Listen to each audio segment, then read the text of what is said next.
ایک وہ بندہ کامیاب ہو گیا جس نے اپنے آپ کو پاک کر لیا۔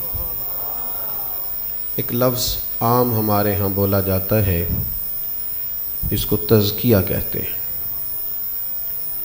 جو لوگ طریقت سے، تصوف سے، راہ سلوک سے وابستہ ہیں ان کے لیے تو یہ عام استعمال میں آتا ہے، اور ہم جو عوام ہیں وہ بھی سنتے رہتے ہیں تزکیہ نفس، اپنے نفس کو پاک کرنا۔ یہ تزکیہ نفس اور لفظ تزکیہ یہ قرآن مجید کا عنوان ہے۔ دین کے جو بنیادی موضوعات ہیں ان میں ایک بنیادی موضوع تزکیے کا ہے۔ اللہ تعالیٰ نے قرآن حکیم کے اندر نبی پاک علیہ السلام کے جو فرائض گنوائے ہیں، فرائض نبوت، حضور کے جو مناصب ہیں جن پر محبوب فائز ہو کر امت کی تربیت کرتے ہیں، ان میں ایک بنیادی چیز تزکیہ ہے۔ کما ارسلنا فیکم رسولا منکم یتلو علیکم آیاتنا ویزکیکم، ہم نے تمہیں میں سے رسول دیے ہیں، تم پر ہماری آیتیں پڑھیں گے اور تمہارا تزکیہ کریں گے۔ پاکیزگی، تزکیہ۔ اور قرآن مجید نے اسے کامیابی کہا کہ اگر کوئی خود کو پاک کرنے میں کامیاب ہو جائے۔ یہ جو ظاہری ناپاکی ہوتی ہے نا، ظاہری، یہ بھی بندے پر بڑا بوجھ بنتی ہے۔ آپ صبح سے نکلے ہوئے ہوں، شام کو آپ گھر لوٹ کے آئیں اور آپ نے مسلسل سفر کیا ہو تو طبیعت پر تھوڑی بہت بھی جو گرد ہو جاتی ہے وہ بوجھ پیدا کرتی ہے۔ کوئی 2 من وزن نہیں چڑھ گیا آپ کے کپڑوں پر مٹی کا، کوئی آپ کو منوں کے حساب سے گرد کا سامنا نہیں کرنا پڑا، لیکن وہ جو تھوڑی سی مٹی ہوتی ہے وہ بھی تکلیف کا باعث بنتی ہے۔ انسان صرف نہا لے اور کپڑے بدل لینا تو اپنے آپ کو ہلکا پھلکا محسوس کرتا ہے، فیل کرتا ہے کہ میری طبیعت کچھ ٹھہراؤ آ گیا ہے، اطمینان آ گیا۔ ظاہری طور پر تھوڑی سی بھی جو ناپاکی ہوتی ہے وہ تکلیف کا باعث ہوتی ہے۔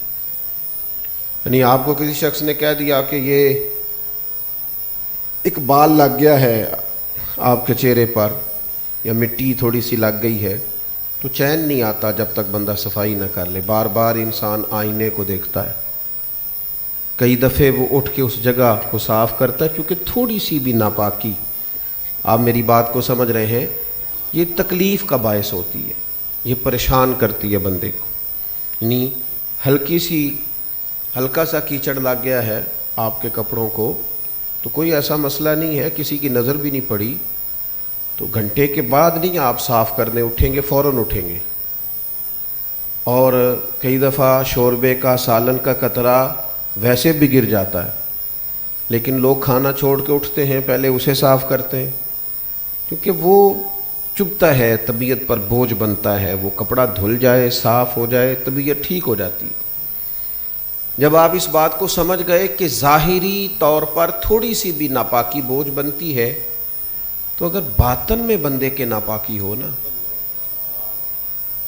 اگر اس کے دل پہ ناپاکی ہو، روح پر ناپاکی ہو، تو پھر لوگ اکثر پوچھتے ہیں کہ جناب سارا کچھ ہے پر میں بور بڑا ہوتا ہوں، ہر چیز ہے پر بے چینی پتہ نہیں کس چیز کی ہے۔ ذہنی انتشار، فکری الجھاؤ، وسوسوں کا غلبہ، قوت فیصلہ سے محرومی، اور فیصلے کرنا تو اکثر غلط کر ڈالنا، یعنی اپنی کہی ہوئی باتیں انہی کو بھول جانا۔ بھلا میں کل کیا کہہ رہا تھا اور آج میری رائے کیسے بدل گئی، خیال ہی نہ۔ یہ کب ہوتا ہے؟ جب روح پر، طبیعت پر، دل پر بوجھ ہوتے ہیں، اور یہ بوجھ لگتے ہیں، یہ بوجھ ہوتے ہیں۔ نبی کریم علیہ السلام نے خود فرمایا کہ انسانی وجود میں گوشت کا ایک لوتھڑا ہے، اگر وہ ٹھیک ہو جائے تو سارا دل ٹھیک ہو جائے، اور اگر وہ بگڑ جائے تو سارا دل، سارا جسم بگڑ جائے۔ یا رسول اللہ وہ کیا ہے؟ فرمایا تمہارا دل ہے۔ اگر یہ دل ٹھیک ہو جائے نا، دل، اس کو صفائی نصیب ہو جائے، پاکیزگی نصیب ہو جائے، عداوت سے، حسد سے، بغض سے، تکبر سے۔ ہمارے ہاں حسد کا معنی کیا کرتے ہیں عرف عام میں لوگ؟ ہمارے عرف میں حسد کا معنی لوگ کرتے ہیں جلنا،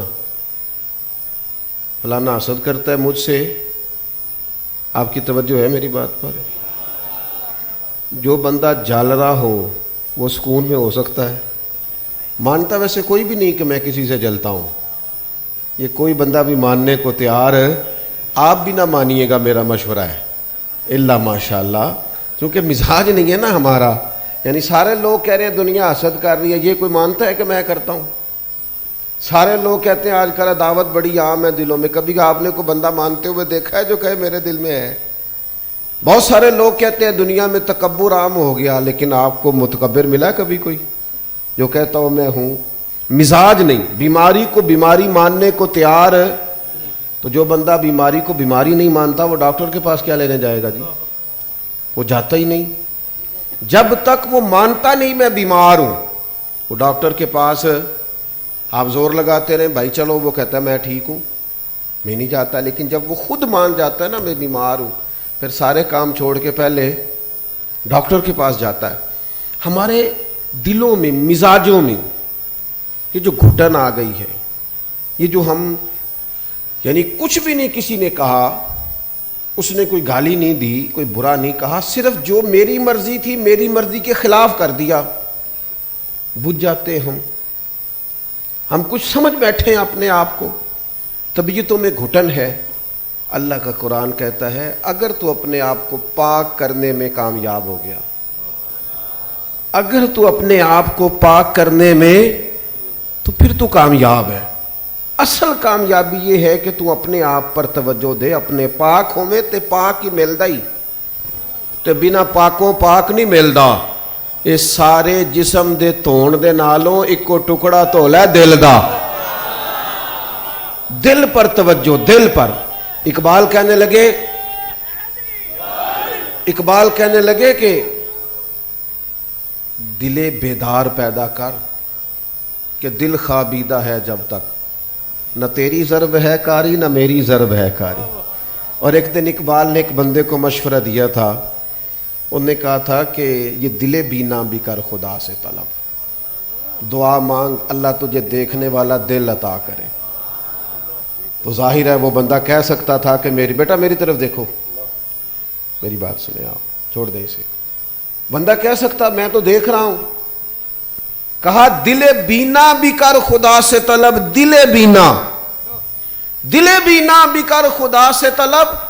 آنکھ کا نور دل کا نور نہیں.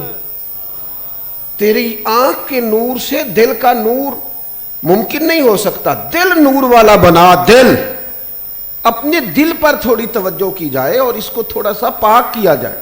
میں آپ سے عرض کروں، اسی آیت کے تحت ہمارے صوفیاء فرماتے ہیں کہ پاکی کیا کرنی ہے بھلا؟ یہ جو کہا قد افلح من تزکا، تو کون سی پاکی؟ تو وہ فرماتے ہیں برے عقیدے ہوں تو ان سے بھی اپنے آپ کو پاک کرنا ہے. برے عقیدے ہوں تو ان سے بھی اپنے آپ کو پاک کرنا ہے. بری سوچیں ہوں تو اس سے بھی اپنے آپ کو پاک کرنا ہے. اور اگر بری عادتیں ہوں تو اس سے بھی اپنے آپ کو پاک کرنا ہے. ہم ہر چیز کی سختی محسوس کرتے ہیں. ہمارے دل سخت ہو گئے ہیں، سخت نہیں محسوس کرتے.